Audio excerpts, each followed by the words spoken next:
ఛానల్ని లైక్ చేసి సబ్స్క్రైబ్ చేయండి, షేర్ చేయండి.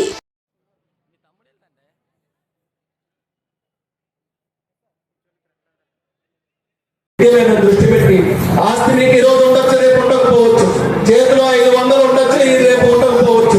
ఇంకేదైనా వస్తువు ఈ రోజు మీరందరూ కూడా ధైర్యం ఇచ్చే వస్తువు ఈ రోజు ఉండొచ్చు, రేపు ఉండకపోవచ్చు. కానీ ఏ వ్యక్తికైనా నిరంతరం ఉండేటటువంటి ఏకైక ఆస్తి విద్య.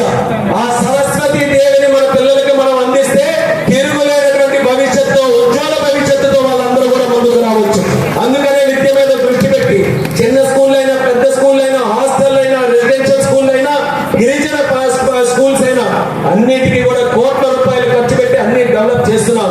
మీరు కూడా ఎవరైతే ఇక్కడ కనిపిస్తున్నారో అందరూ కూడా ఎవ్వరూ నిర్లక్ష్యం చేయకుండా, మన తరం ఎలాగో అయిపోయింది, రాబోతున్నటువంటి పిల్లల తరం మాత్రం ధీటుగా చదివే విధంగా వాళ్ళందరికీ కూడా విద్య అనే శక్తిని వాళ్ళందరికీ అందించండి. రేపు జిల్లా కూడా అంచెలంచెలుగా అభివృద్ధి చెందుతుంది. ఇండస్ట్రీలు కూడా ఖచ్చితంగా మన దగ్గరికి వస్తాయి. ఇవి అందుకునే స్థాయికి వాళ్ళు కూడా అందుకునే స్థాయికి ఉండాలనంటే మన పిల్లలు కూడా వాటిని సద్వినియోగం చేసుకోవాలనంటే మంచి ఎడ్యుకేషన్ వాళ్ళందరికీ కూడా అవసరం.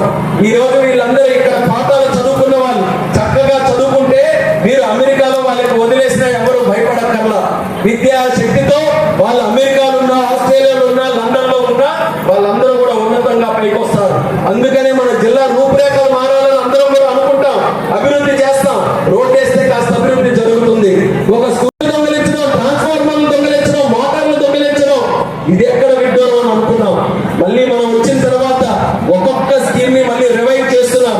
ఇంకా ఎక్కడెక్కడ మెట్టు ప్రాంతాలు ఉన్నాయి, ఇంకా ఎక్కడెక్కడ లిఫ్ట్ ఇరిగేషన్ అవసరం ఉంది, ఇంకా ఎక్కడ కాలువలు బాగు చేయాలి, ఇంకా ఎక్కడ రిజర్వాయర్లు కట్టాలి, వీటి మీద కూడా ఒక పూర్తి అవగాహన తెచ్చుకొని నిధులు తెచ్చి ఇరిగేషన్ మీద కూడా దృష్టి పెట్టి సాగునీరు కూడా అందించబోతున్నామని సందర్భంగా తెలియజేస్తున్నాను.